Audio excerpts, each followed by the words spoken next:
Bueno, buenas tardes, mi nombre es Edgar Felipe Almeida, soy estudiante de la asignatura Problemas Sociales Contemporáneos y hoy les vengo a explicar sobre el tema conflictos. ¿Qué es un conflicto? El conflicto es considerado como algo natural de los grupos y las organizaciones.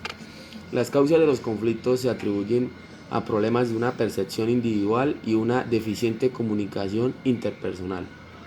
Les vengo a contar sobre la historia de Colombia hace 60 años. Entonces, en sus inicios, la desigualdad de la repartición de la tierra y la falta de espacios para la participación política dieron cabida al uso de la violencia y la lucha armada, un método que en los años siguientes se fue reforzando con la interrupción del narcotráfico, el narcoterrorismo y la presencia de nuevos factores políticos y armados en un contexto de lucha revolucionaria, que se ha ido transformando en conflicto en su razón de ser y métodos de su existencia. Los protagonistas del conflicto armado. Una de las características del conflicto armado en Colombia es la pluralidad de actores que se han alimentado y transformado en el conflicto armado del país. Aunque los principales actores del conflicto siempre han sido en su mayoría de los partidos políticos tradicionales, los movimientos guerrilleros, el surgimiento de los diferentes grupos revolucionarios, los paramilitares, ahí influye mucho el narcotráfico. Y cabe recordar que en las líneas generales Colombia ha caracterizado por una brecha social entre una élite política con una fuerte presencia regional. Por otro lado, los grupos minoritarios como los indígenas, afrodescendientes y campesinos que no han contado con el mismo acceso a los derechos de prioridad ni a los servicios del Estado. Durante el año 2020 de pandemia se registraron muchos hechos de violencia con una intensidad muy alta, a un incremento en el asesinato de líderes sociales, masacres y confrontamientos entre grupos armados.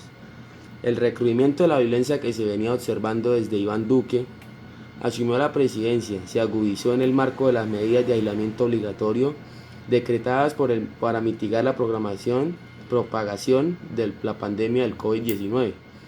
¿Cuáles son las principales causas de estos conflictos? Los problemas de comunicación, las relaciones interpersonales, los diferentes valores, la claridad del rol, intereses opuestos, la falta de confianza, las diferencias culturales y la ausencia de procedimientos de normas o reglas.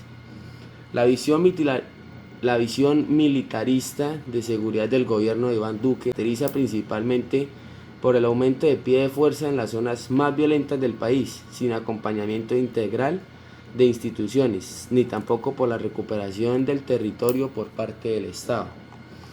Y ya para terminar, ¿cuáles son las tres partes de un conflicto?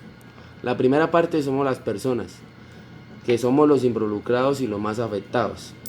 Hay que reconocer que el papel que desempeñan o desempeñamos, cómo se relacionan y qué influencia tienen, las verdaderas preocupaciones y las necesidades de fondo de la gente. No hacer un conflicto es un problema social. Sus sentimientos, sus emociones, su autoestima y sus percepciones involucran a muchas personas. El proceso de cual realizamos el conflicto es la forma que el conflicto se desarrolla y cómo las partes intentan resolverlo y zanjarlo. Regularmente intervienen las relaciones del poder económico y de recursos y de control, que pueden degenerar en la amenaza como único modo de influir en otros para producir el posible cambio del mejoramiento de la situación. Intentar proponer opciones positivas que no desafíen las partes. Y el último, el problema del conflicto. Es necesario distinguir estos conflictos reales, o sea, cuáles son aquellos que satisfacen de una parte e impiden la otra, o los conflictos innecesarios, que son los relativos al problema, que es el asunto concreto, o los temas, los hechos, o las cuestiones que marcan las distancias entre las personas o grupos enfrentados. Bueno, hasta aquí fue todo. Muchas gracias, espero que hayan entendido el tema conflictos y hasta la próxima.